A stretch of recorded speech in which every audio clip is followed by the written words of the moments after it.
다니엘서 9장 1절을 보겠습니다.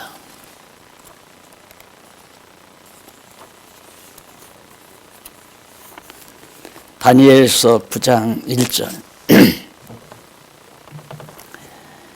메대 족속 아하수에로의 아들 다리오가 갈대아 나라 왕으로 세움을 입던 원년, 곧 그 통치 원년에 나 다니엘이 서책으로 말미암아 여호와의 말씀이 선지자 에레미야에게 임하여 고하신 그 연수를 깨달았나니 곧 예루살렘의 황무함이 70년 만에 마치리라 하신 것이니라. 2절까지 봉독해 드렸습니다. 메대 족속 아하수에로 왕은 바벨론을 멸망하고 처음 이제 왕위에 오른, 바벨론은 우리가 보통 바사가 멸했다, 바사가 바벨론을 멸망시켰다 그러잖아요. 그런데 사실은 실제는 이제 메대가 우리 앞에서 수염소가 뿔이 2개가 났는데 하나는 작고 하나는 크다고 했잖아요. 그래서 원래 바벨론 제국에 반항하고 도전한 것은 메대 국가가 도전을 했어요. 작은 도시 국가인데 거기에 이제 나중에 바사라고 하는 도시 국가가 합류를 해서 바벨론을 무너뜨리고 처음 이제 메대 사람 바로 아하수에로 왕이 이제 즉위를 하게 된 겁니다. 그래서 여기 메대 족속 아하수에로의 아들 아하수에로의 아들 다리오가 갈대아 왕으로 세움을 입던 원년, 처음 다리오가 왕이 메대 나라의 다리오가 왕위에 오르던 첫 해에 다니엘이 깨달음이 있었어요.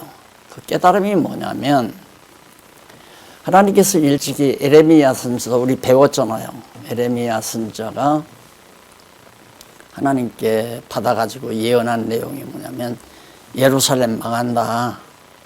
망하기 전에죠. 망하기 전에 1차로 이제 포로로 잡혀가고 2차, 3차 계속해서 이제 멸망해 가는 과정에서 에레미야에게 하나님께서 예루살렘 망한다.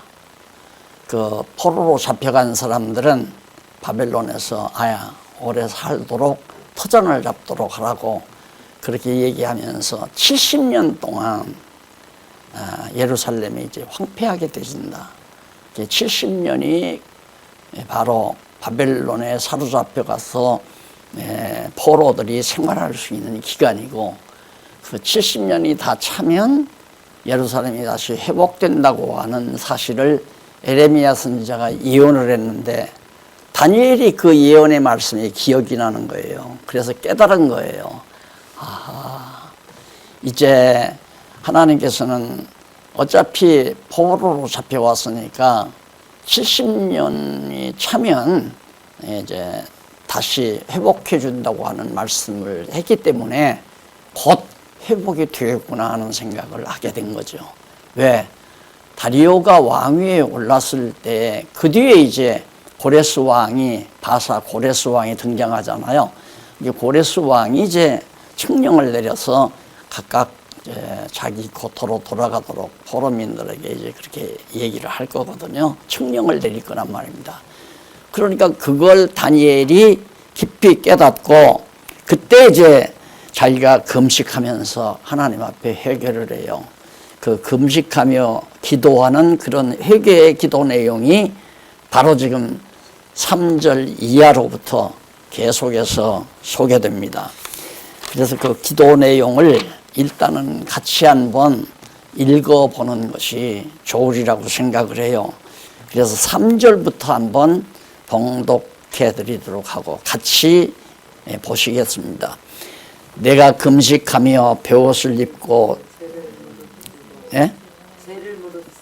내가 금식하며 베옷을 입고 죄를 무릅쓰고 주 하나님께 기도하며 간구하기를 결심하고 단단히 마음 먹고 하나님 앞에 기도하고 자복하고 해야겠다 마음을 먹고 4절 내 하나님 여호와께 기도하며 자복하여 이르기를 거기서부터 이제 기도 내용입니다. 크시고 두려워하고 내 하나님 여호와께 기도하며 자복하며 이르기를 죄송합니다.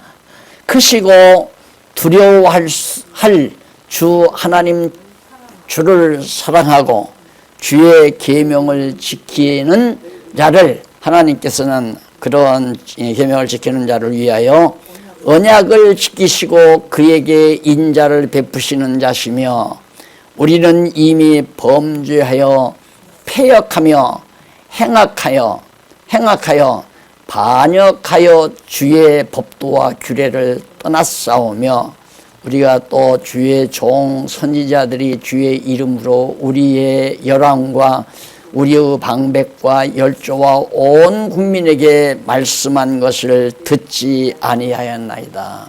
뉘우치는 거죠. 예.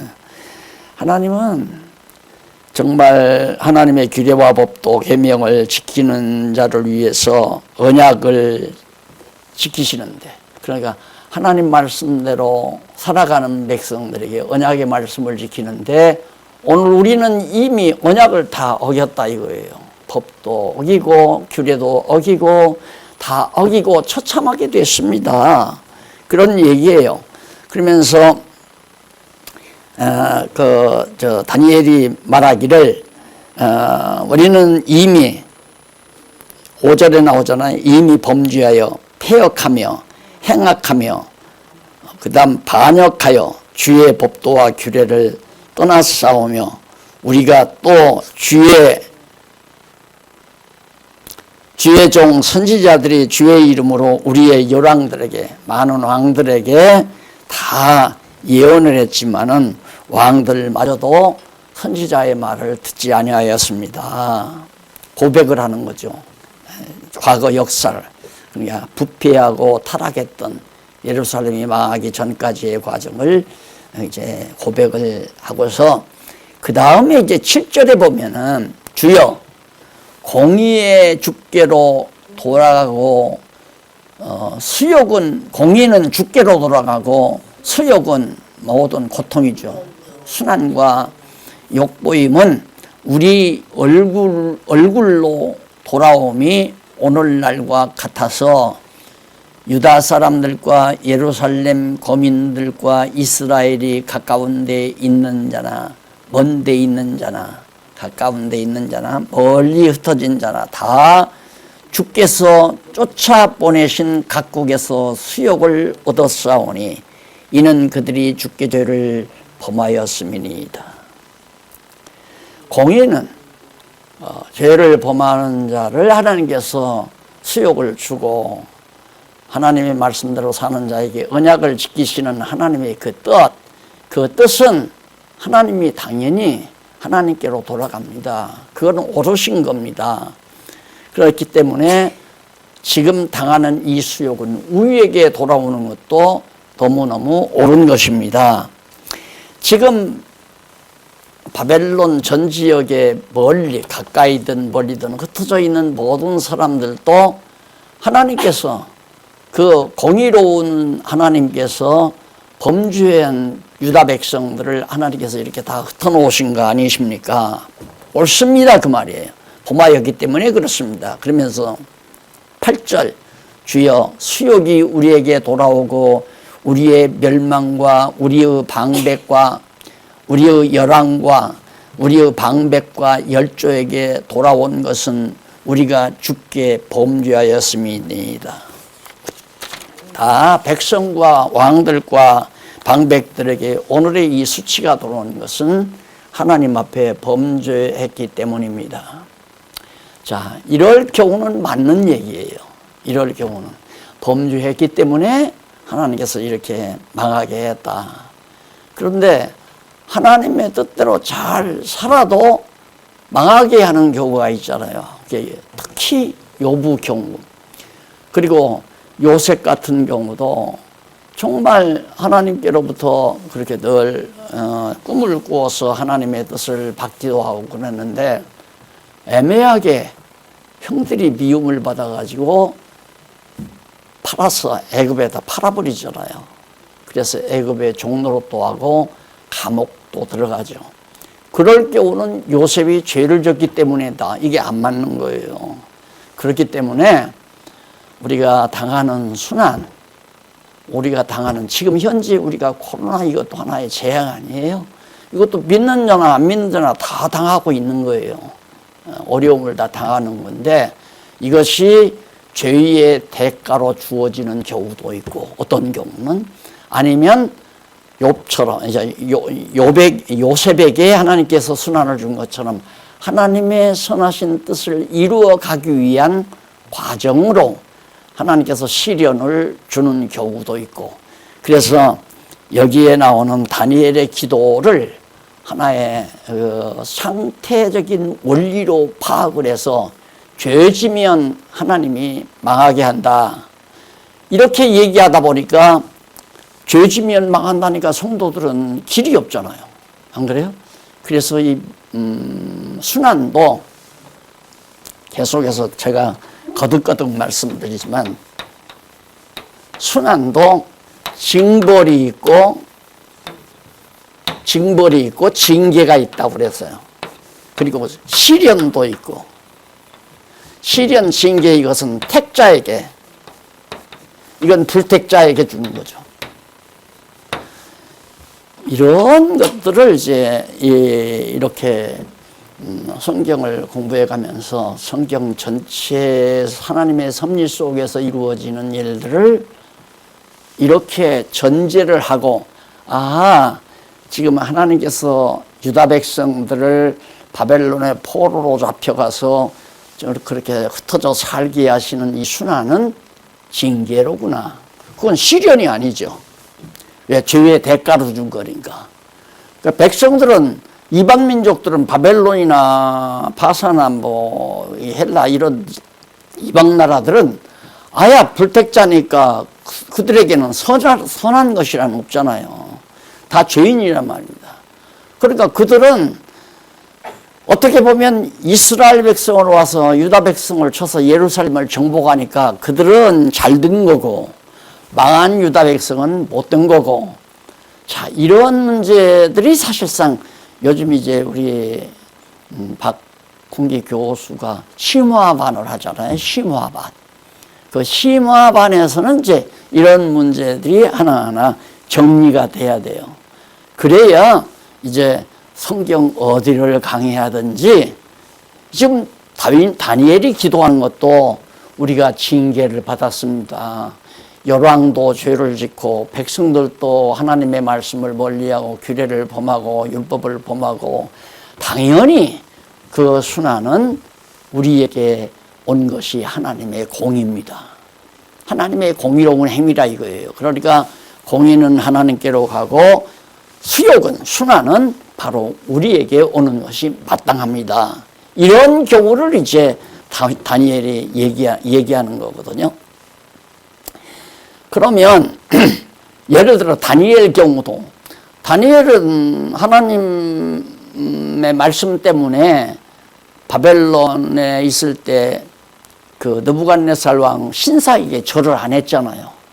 그걸 절을 안 했으면 하나님의 율법의 말씀을 따라서 절을 안 하고 말씀을 지킨 거란 말입니다. 그러면 당연히 다니엘은 절대 어려움을 겪지 말아야 되죠. 그런데 하나님께서 느부갓네살 신하들을 통해서 사자굴 속에 들어가게 만들잖아요. 벌문불 속에도 들어가게 만들고. 그건 시련이에요. 시련. 깨닫게 하기 위한 하나의 시련. 성숙시키기 위한 하나의 시련. 징계가 아니고. 우상에게 절하지 않았더니만 사자굴 속에 들어갔다. 그 말이 안 되는 거죠. 하나님의 말씀대로 우상에게 절을 안 했는데 왜 다니엘이 사자굴 속에 들어가요? 그런 일들이 성경에 많이 나타난다 이 말이에요. 그래서 이 구도, 이것을 항상 고난이라든가 재앙이라든가 전쟁이라든가 가난이라든가 실패라든가 다 똑같은 얘기예요. 그런 것들이 징벌로 주는 것은 아야 지옥으로 들어가는 거죠. 그러나 징계로 주는 것은 사랑하는 자에게 징계가 없으면 사생자라고 했잖아요. 하나님께서 사랑하기 때문에 그러면 안 된다는 것을 깨닫게 해서 때리시는 거거든요. 사랑의 징계. 그래서 택자에게 주는 거고, 잘못도 안 했는데 때리는 것은 연단을 시켜서 성장시키려는 것이고, 이런 것들이 이제 전제를 하고 다니엘의 기도를 이해를 해야지. 봐라, 다니엘이 기도할 때 죄지면 이렇게 환난을 준다고 하지 않았느냐. 그러니까 우리가 당하는 환난은 다 정말 죄값으로 당하는 것이다. 이렇게 원리적으로 정리를 하면 성경이 풀리질 않는 거예요. 안 풀려요. 그래서 이런 문제들을 이제 정리를 해 가야 되거든요. 그래서 11절 한번 보십시다. 온 이스라엘이 주의 율법을 범하고 치우쳐 가서 주의 목소리를 청정치 아니하므로 이 저주가 우리에게 내렸으되 곧 하나님의 종 모세의 율법 가운데 기록된 맹세대로 되었사오니 이는 이는 우리가 주께 범죄하였습니다. 계속해서 말하잖아요. 그러니까 지금 백성들이 징계를 받는 것은 모세에게 율법을 줄 때 이미 하나님께서 맹세, 언약했다. 맹세라는 언약이라고 했잖아요. 맹세, 언약은 하나님 스스로가 내가 이렇게 해야 되겠다. 상대적으로 놓고 내가 너한테 이렇게 해줘야 되겠다. 그것만이 아니라 하나님이 주관이 돼가지고 주체가 돼가지고 하나님 스스로 맹세하는 것과 같은 거예요. 그래서 하나님이 모세를 통해서 맹세한 것처럼 우리가 사실 그대로 이루어졌습니다. 이제 자, 이 다니엘의 이 기도를 보면요, 하나님의 마음을 안 살 수가 없게끔 기도를 해요. 당연합니다. 그게 하나님 말씀대로 다 이루어졌습니다. 이제 그런 거거든요. 지금까지 이제 기도가 주께서 큰 재앙을 우리에게 내리신 것이 이제 그대로 모세의 언약이 이루어진 것입니다. 예, 이루셨사오니 온 천하의 예루살렘에 임한 일 같은 것이 없나이다. 예루살렘이 천하에 그렇게 예루살렘 화려한 도성이 그냥 완전히 불타버리고 쑥대밭이 되어버리고 폐허가 되어지는 이런 일이 이 지상에 없었습니다. 하나님이 징계를 단단히 내리신 거란 얘기예요. 그런데 모세의 율법의 기록대로 이 모든 재앙이 이미 우리에게 임하였사오니 우리는 우리의 죄악을 떠나고 주의 진리를 깨닫도록 우리의 하나님 여호와의 은총을 간구치 아니하였나이다. 하나님 앞에 모든 걸 간구를 해야 하는데 그것도 안 했다 이거예요. 이러므로 14절 여호와께서 이 재앙을 간직하여 두셨다가 우리에게 임하게 하셨사오니 우리의 하나님 여호와는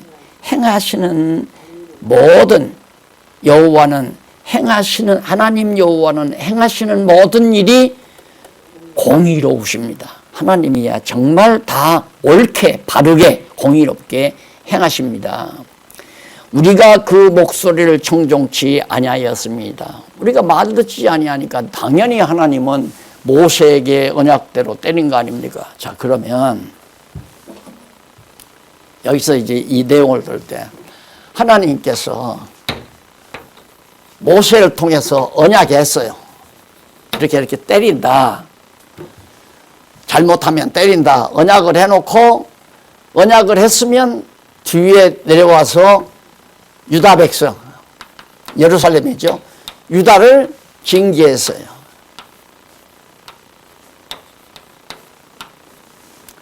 징계.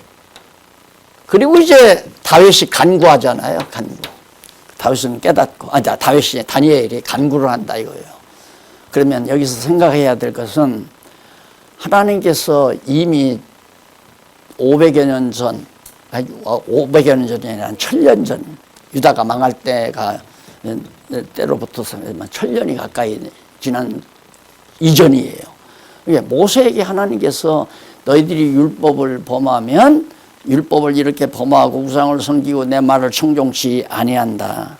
그때 너희들은 망한다. 그럼 이때 벌써 하나님이 다 그렇게 하겠다고 약속을 했는데 유다 백성이 범죄치 아니하고 우상을 섬기지 아니하면 모세의 언약이 이루어져요, 안 이루어져요? 안 이루어지죠. 그 부분을 많은 주경학자들이 놓치는 거예요. 그 부분을. 그러니까 하나님께서는 이 모세를 통해서 언약했기 때문에 이걸 이제 신학자들은 피하기 위해서 뭐라고 그러냐면 이중 언약이라고 그래요. 이중 언약. 이중으로 언약했다. 율법을 잘 지키면 안 망하고 복을 주고 율법을 범하면 너희들 내가 망하게 한다. 이방에 흩어버리겠다. 그 이중 언약이라고 그래요. 그러면 이중 언약이면 여기서 이제 질문이 또 들어가요. 그러면 하나님은 인간들의 행위 여하에 따라서 이렇게도 하고 저렇게도 하시는 분이냐?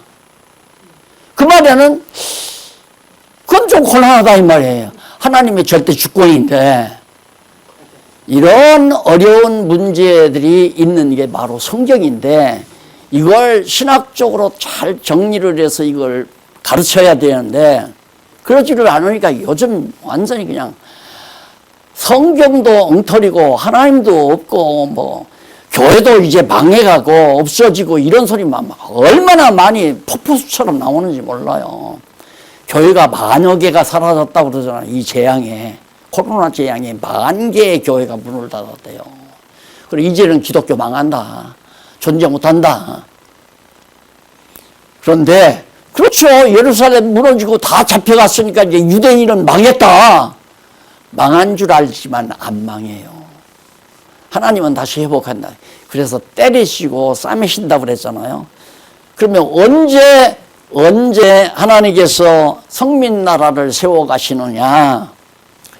세상 나라 다 멸망한 다음에 시기. 지금 우리가 공부하는 게 뭐냐면 성민나라의 1차적 징조에 대해서 공부하잖아요. 하나님께서 성민나라를 세우시는데 그 징조가 뭐냐. 언제냐. 성민나라에 대한 확증과 시. 확실히 성민나라를 세우고 그 시기를 언제다 하는 걸 지금 대해서 이제 우리가 6장에서 7장에서 공부했고 거기에 이어서 이제 1차적 징조, 성민나라가 세워지는 1차적 징조. 아니 다 망했는데 왕도 없고 땅도 없고 백성만 일부 남아서 붙들어가서 살았는데 어떻게 그 나라가 세워지느냐 이거예요. 그런데 하나님께서 세운다 지금 다니엘에게 그걸 보여주는 거 아니에요. 그러니까 징계는 반드시 회복한다. 여기 회복이 전제돼요. 회복. 시련도 회복이 전제되고. 욥 보세요. 욥. 하나님께 시련 후에 다시 회복이 엄청 크게 되잖아요. 엄청 크게. 이제 우리가 생각할 때는 이렇게 우리가 보통 생각하는 이러거든요. 아, 세상에서 악한 사람은 코로나 걸려서 다 죽어야 되고 선한 사람은 코로나 안 걸려야 되고 그렇게 이미 생각을 하는 거예요. 그렇게 해결이 안 되는 거예요. 그러니까 하나님께서는 선한 사람도 망하게 하고 악한 사람도 흥하게 하고 이런 경우는 예루살렘 망하게 할 때는 바벨론은 흥하는데 유다 백성은 망하잖아요. 이게 해결이 안 되는, 해석이 안 되는 거예요. 에레미야도 그래서 어째서 악인들은 그렇게 다 편안하고 사업도 잘 되고 자식들도 성공을 하고 왜 그렇습니까? 하고 하나님께 한탄하며 물어본 사실이 있지만은 우리가 요 문제를 정리하면 그런 것들을 깨끗하게 정리하죠. 깨끗하게. 그러니까 이중 언약은 이건 틀린 얘기예요. 하나님이 확정적인 하나님의 언약은 절대적이에요. 말씀한 대로 반드시 이루어진다. 그러면 말씀대로 이루어지려면 예를 들어 예수님이 가룟 유다한테 빵을 주면서 야 너는 너 할 일이나 나가서 해. 뭐라고 하는 거? 뭐 하라는 거예요? 너는 이미 날 팔아먹어서 날 죽게 할 놈이니까 너는 가서 이제 여기 이 만찬에 참여하지 말고 가서 그 일이나 해라 하고 내보내잖아요. 우리 생각 같아서는 그러죠. 유다야, 널 막 그렇게 못돼 먹을 수가 있어? 내가 3년 동안 너를 믿고 돈주머니 맡기고 다 그랬는데 나를 팔아먹으려고 그래? 그러면 안 돼 하고 귓밥을 때리든가 주먹으로 한 대 먹이든가 해야 옳은 얘기 아니에요. 그런데 예수님은 가서 하라 이거예요. 왜? 그래야 하나님의 언약이 이루어지니까. 그래야 예수님이 붙들려서 십자가 못 박혀 죽어서야 메시아인 것이 증거되잖아요.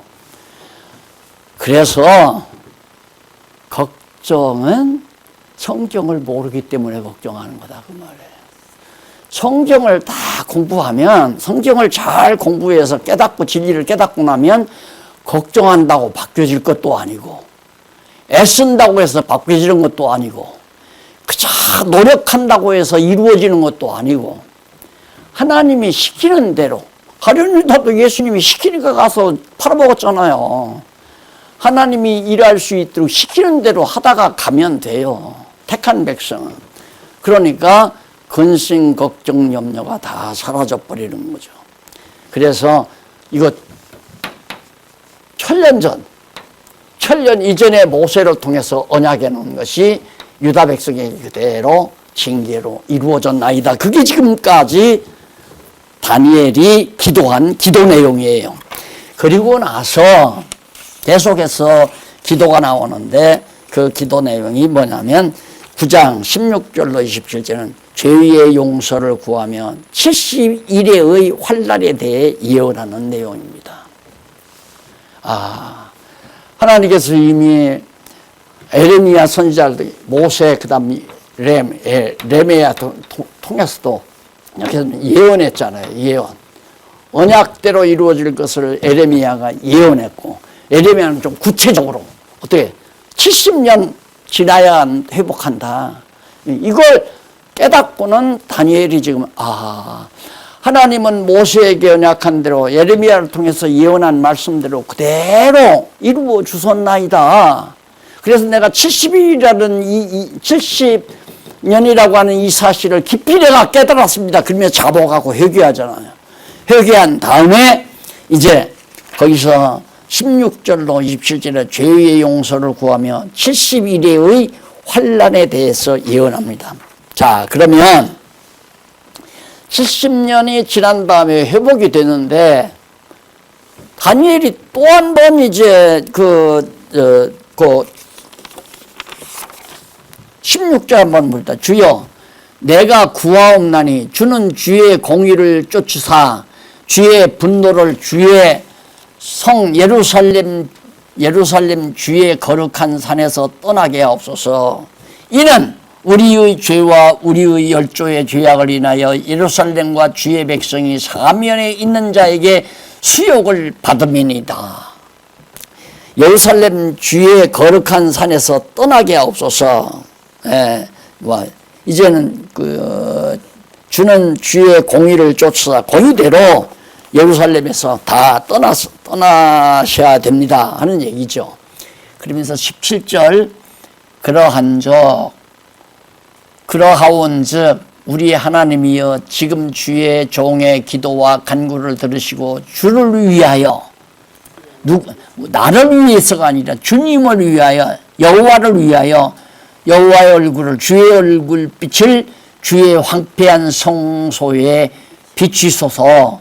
나의 하나님이여 귀를 기울여 들으시며 긍휼을 펴서 우리의 황폐된 상황과 주의 이름으로 일컫는 성을 보옵소서. 우리가 주의 앞에 간구하옵는 것은 우리의 의를 의지하여 하는 것이 아니요 주의 큰 긍휼을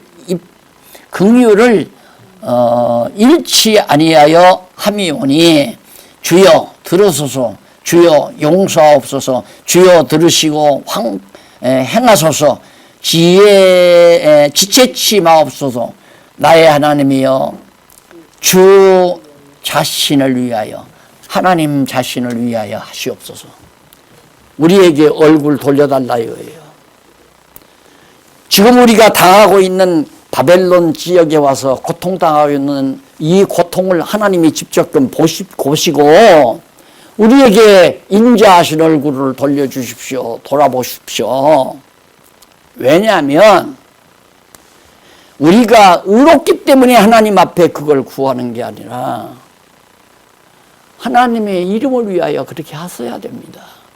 그리고 하나님의 긍휼하심을 우리가 믿고 구하는 겁니다.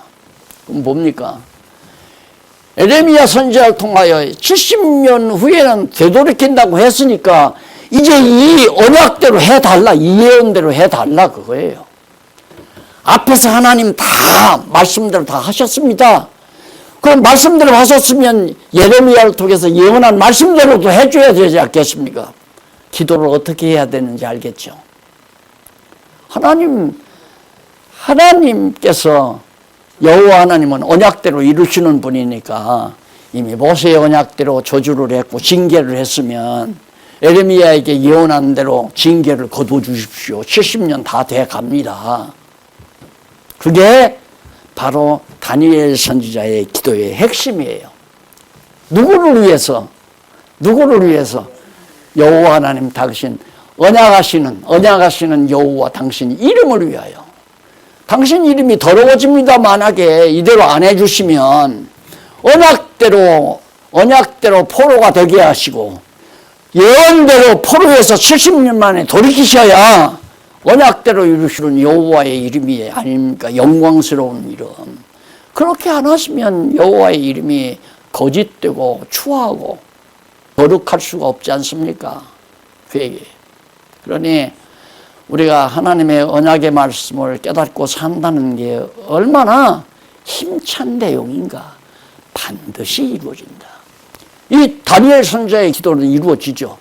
아마 이렇게 기도하라 할 때 그 다니엘 선지자의 기도 내용이 아마 속기됐을 거예요.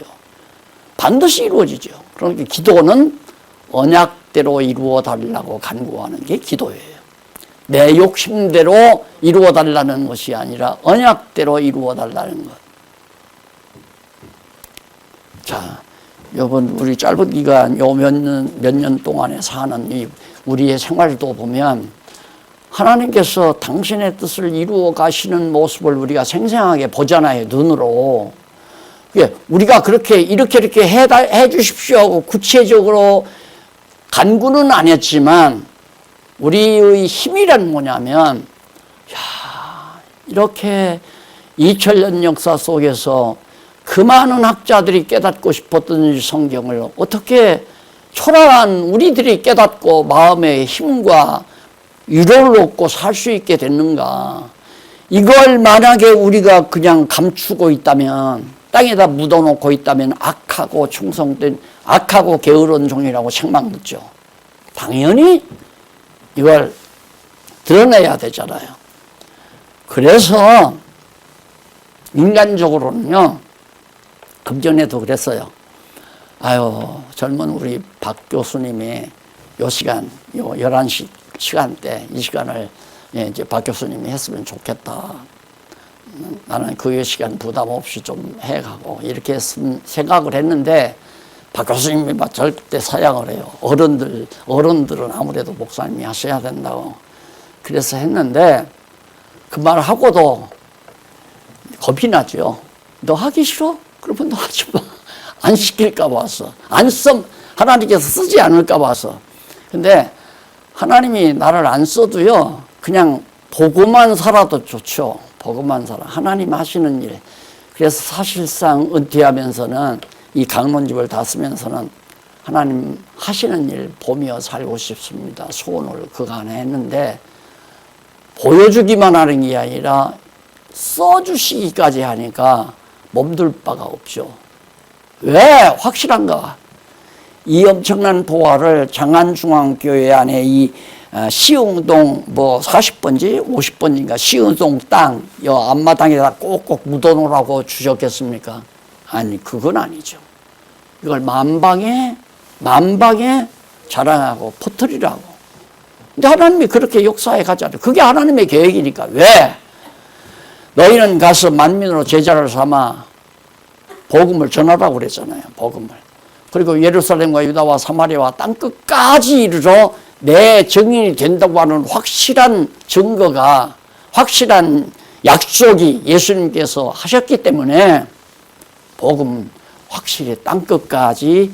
자, 그러면 동방의 가장 작은 나라.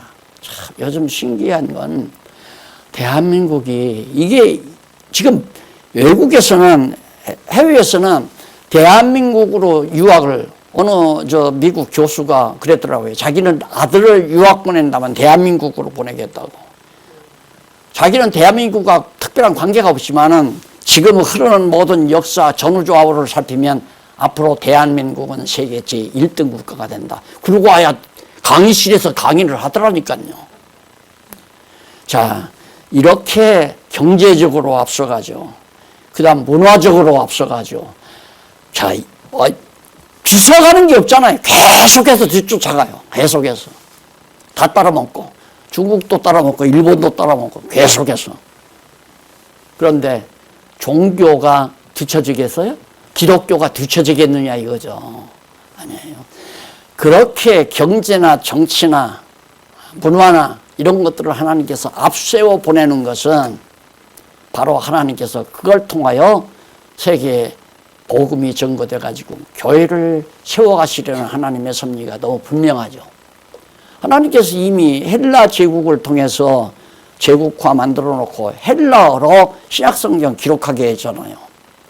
그래서 헬라어로 기록을 하다 보니까 기독교는 동양에서, 유대 땅에서 시작이 됐지만은 일반 학자들이 알기는 기독교가 서양 종교인 줄 알아요. 아니에요. 동양 종교죠.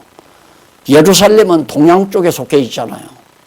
근데 동양 쪽인데 왜 서구 언어 헬라어를 먼저 해서 성경을 헬라어로 기록하게 했나? 그쪽으로, 서쪽으로 이미 돌리고 그 다음 돌아오면 동쪽이 오잖아요. 동쪽이 어디예요? 일본하고 대한민국인데 최극단 동쪽이. 일본은 하나님께서 우상의 나라, 잡신의 나라 아니에요. 하나님께서 그들에게는 귀를 안 열어줬어요. 몇 년 만에 1000만이 넘는 기독교가 성자가 들어가니까 이 성경은 모르니까 그냥 돈 걷어가지고 잘 먹고 잘 살고 막 재산 치부하고 이야단을 하고 놀고 이런 허튼 짓을 하니까 하나님께서 잠재우는 거예요. 잠재우. 그래서 다 격까지 쳐버리고 하나님께서 올바른 진리 터위에 세워지는 교회로 다시 회복해 가시려는, 그래서 교회는 저는 확실히 그걸 믿어요. 한국 교회를 통해서 세계 교회를 다시 세워가신다. 이건 너무너무 분명해요. 무엇 때문에 많은 세계인들이 한국어를 배우려고 난리를 치겠어요. 언어 가운데 한국어만큼 좋은 언어가 없대요. 자, 그래서 오늘 다니엘의 기도를 우리가 상고해 보면서 우리는 교회도 징계받는 교회가 있고 시련을 겪는 교회가 있고 어떤 교회인가는 여러분들이 생각하시면 될 거예요. 그러나 회복은 똑같이 징계받는 교회도 그 다음 시련을 받는 교회도 다시 회복이 된다. 그래서 결국은 하나님의 나라가 세워지는데 세상 나라가 다 망한 다음에 바사 왕국이 패망하고 유다 나라의 유다 나라가 황폐해지고 언제 70년 동안 완전히 황폐해진 다음에 다니엘의 서책을 통해서 자복하고 죄의 용서를 구하면서 70일의 환란에 대해서 설명을 합니다. 이 70일의 환란은 이제 헬라 시대, 로마 시대를 지나오면서 겪을, 회복 시대에 겪을 그런 내용들인데 다음 시간에 이 부분 정리하면서 바로 이 성민나라 2차적 징조로 우리가 진입해 가도록 하겠습니다. 미리 예습을 하고 오시면 대단히 고맙겠습니다. 기도하십시다. 살아계신 하나님 아버지, 은혜를 감사합니다. 이 땅 위에 어려운 일들이 많지만은 하나님께서 시련을 주기 위한 경우도 있고 징계를 하기 위한 경우도 있고 징벌을 하기 위한 경우도 있음을 다니엘의 기도를 통해서 저희들이 살펴봤습니다. 하나님이여, 좌절하지 말게 하시고 진리의 끈을 놓지 말게 하시고 진리를 부여잡고 마지막 여생 사는 동안 하나님께 귀히 쓰임받는 종들 되도록 역사하시옵소서. 예수님 이름으로 기도드립니다. 아멘.